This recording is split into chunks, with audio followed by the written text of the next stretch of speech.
The Gospel of John, chapter 19, verse 1. Jesus sentenced to death.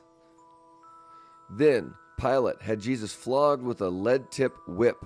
The soldiers wove a crown of thorns and put it on his head, and they put a purple robe on him. "Hail, King of the Jews," they mocked as they slapped him across the face.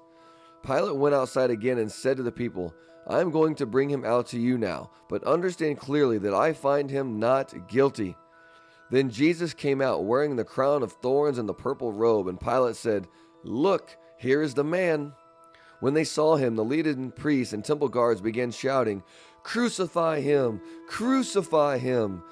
"Take him yourselves and crucify him," Pilate said. "I find him not guilty."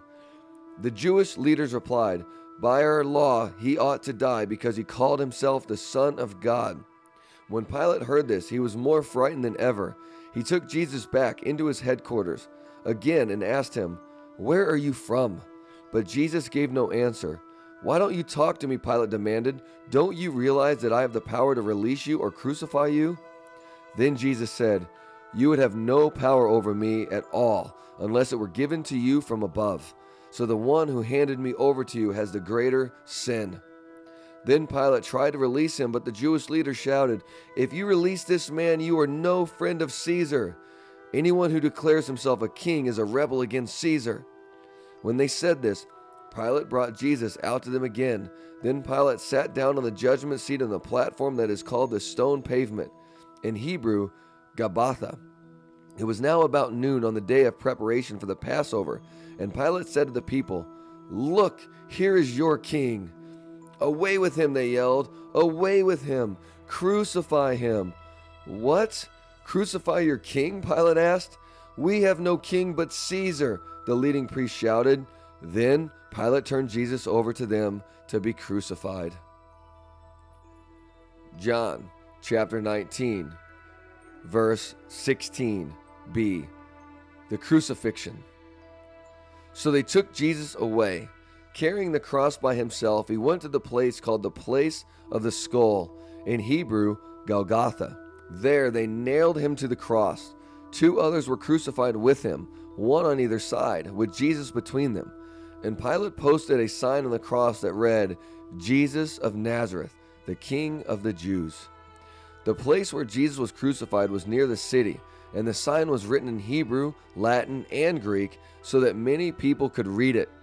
Then the leading priests objected and said to Pilate, "Change it from 'the King of the Jews' to 'He said, I am the King of the Jews.'"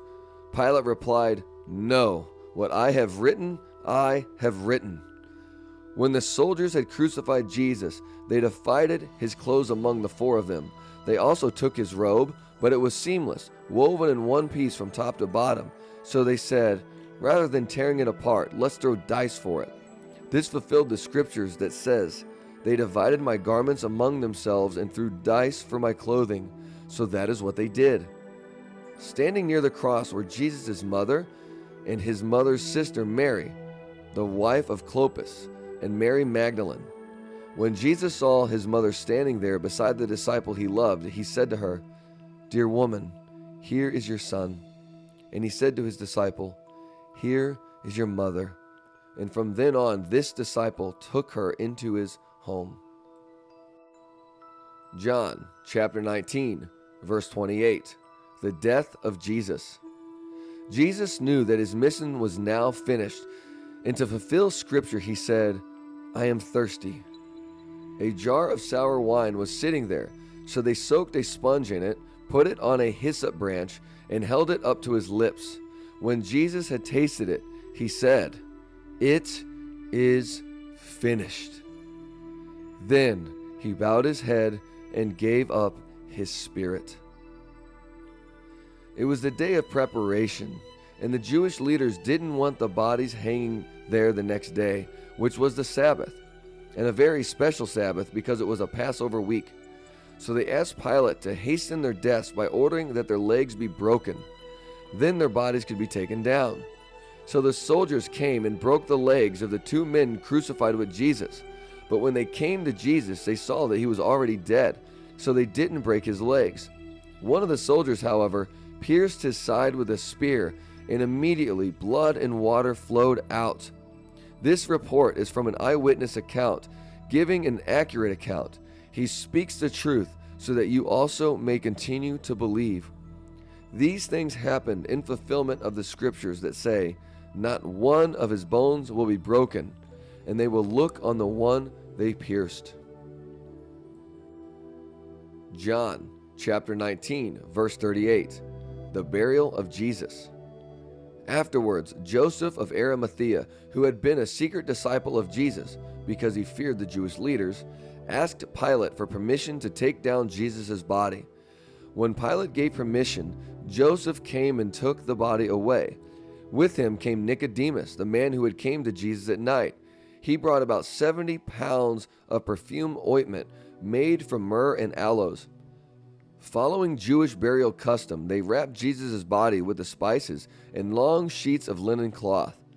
The place of crucifixion was near a garden where there was a new tomb never used before.